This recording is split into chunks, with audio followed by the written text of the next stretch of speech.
Hey everyone, my name is Wedge, and today we're building a competitive and fun commander deck for $35 in paper, but more importantly, a single dollar on Magic Online, literally $1. We're talking a penny per card here, without basic lands even less. We'll be putting digital and physical prices below each card so you can see just how cheap the deck is. Hint, every digital price will be 1 cent or 2 cents sometimes. And if you're interested in seeing the whole deck list, or buying the thing for a literal dollar, you can click the first link in the description. Alright, with all that out of the way, let's tech the $1 Ayli deck. Hope you enjoy.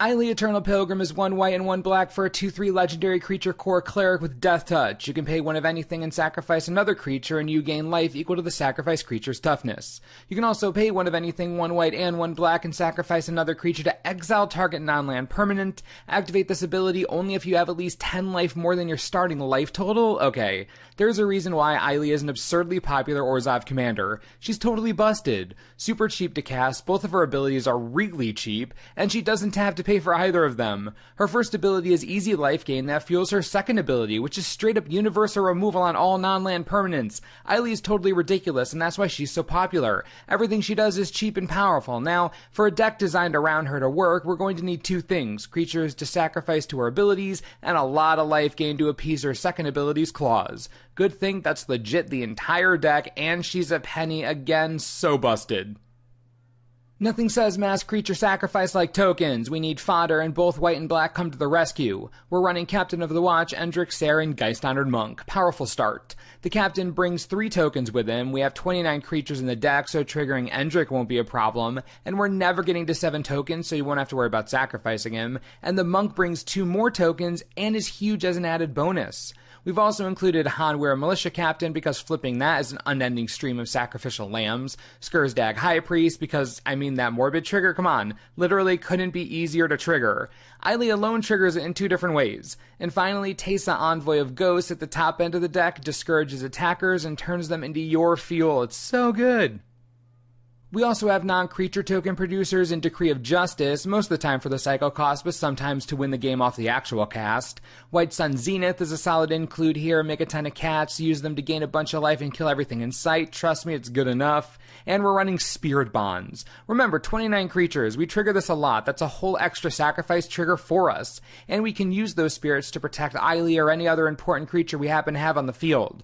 All in all, a pretty solid suite of token generators, if I do say so myself. Now, we're also running some token synergy cards. Anointer Priest is going to help us get to 50 life to set off Ayli. Fleshbag Marauder forces our opponents to sacrifice real creatures when we're getting rid of puny, unending 1/1s. And Twilight Drover? Well, that's a token king right there. You're dropping tokens left and right, making this thing swole. Then you can make more 1/1 tokens. It's unending.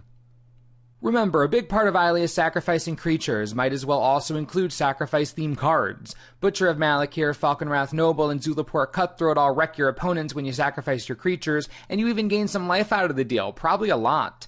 We've also included Reassembling Skeleton in case the token well runs dry, and Vampiric Rites in case Ayli has taken a nap and you want more cards and life. I'm telling you, this deck has everything.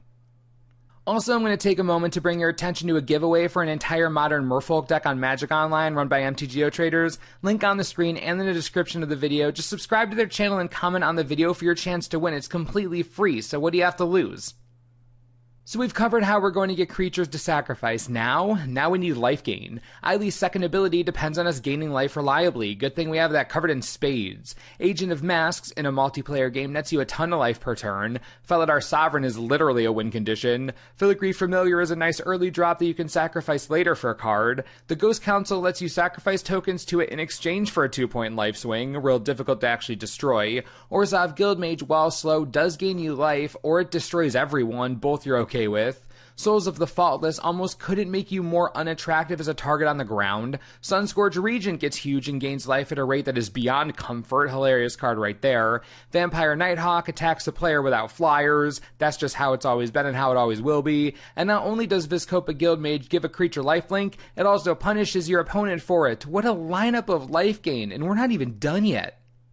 There were only a handful of Extort cards available in the 1 to 2 cent range, but luckily they fit here just fine. Kingpin's Pet, Pontiff of Blight, Treasury Thrall, and Vizkopa Confessor. I can't properly express how crazy Extort is in Commander. I'm sure you've seen it before. It drains all opponents and gives you everything for a measly 1 more mana, and if it's on multiple creatures, do you realize how quickly that'll get you to Ayli level life totals? Extort is real dumb in this deck, and these 4 creatures are perfect representatives. While the Pet is merely a flyer, the Pontiff is an Extort granting machine that doesn't die easily. Treasury Thrall can get back a total of 46 cards in our deck, so I'd call that useful, especially when the trigger is on attack, super brutal. And the Confessor comes with a free Thoughtseize. I say free because let's be real, you're not going to care about that life loss at all, not even a little bit. The joys of being Orzhov, man, it must be nice.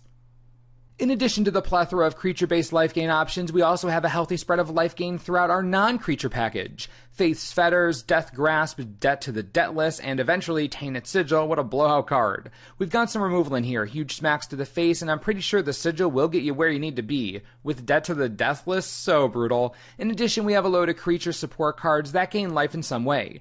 Campaign of Vengeance says whenever a creature you control attacks, you drain 1. I don't care that it's 5 mana, that's hysterical. Celestial Mantle legit doubles your life total when the creature it enchants hits a player a single time. How broken is that garbage?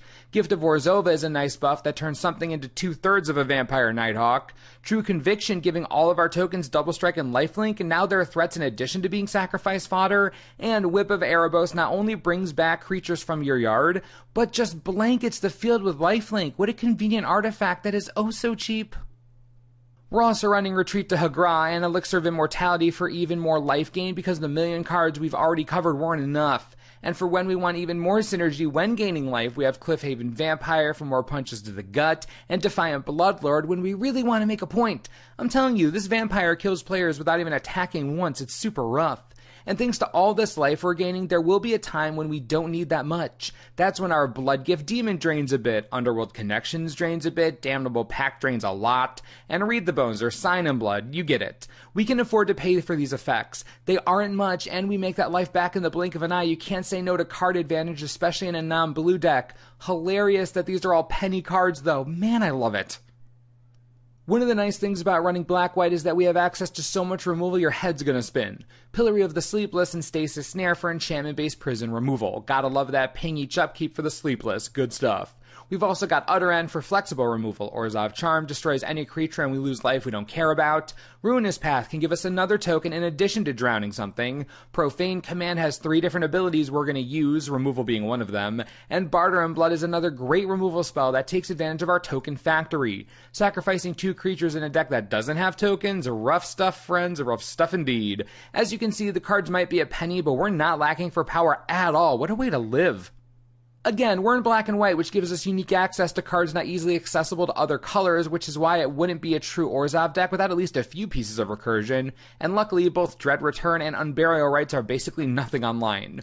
Dread Return forcing us to sacrifice 3 creatures is laughable. It's designed for this type of strategy, or Narcomoeba, but you get what I mean. And Unburial Rites has a color synergistic flashback, like a match made in heaven.